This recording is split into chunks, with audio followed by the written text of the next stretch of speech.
They say you don't gotta go home, but you can't stay here. And no, I don't wanna be alone.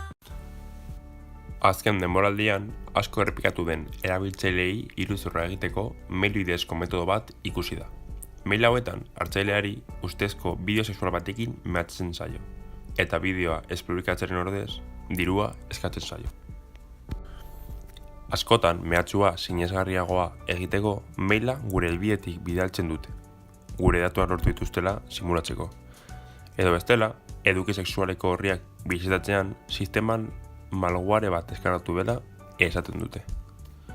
Noski, bideo benetan ez da existitzen. Mota honetako iruzurra jasotzean mehatxaturik sentitzeko, aurretik segurtasun neurri batzuk har ditzakegu. Adibidez, ordenagailuaren kamera une oro estalita izatea.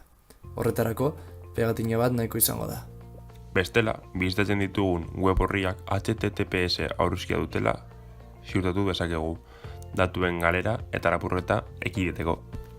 Azkenik, erabiltzaile ez ezagunen mailak edo espero ez ditugunak ez ireki eta berehala ezabatzea gomendatzen dugu. Mota honetako mezu bat jasotzean, egin behar dugun lehen gauza benetan egia izan daitekeen ziurtatzea da. Aurretik azaldutako aholkuak errespetatu ditugu, ezinezkoa izango da gure bideo intimo bat izatea, eta beraz, jasotako mezuaz ahaztu gaitezke. Aholkuak ez baitugu jarraitu, gure maila benetan apurtuta izan den konprobatu dezakegu. Hori egiteko web orri hau erabiliko dugu. Gure maila segurua dela esaten badu, ez gara kezkatu behar.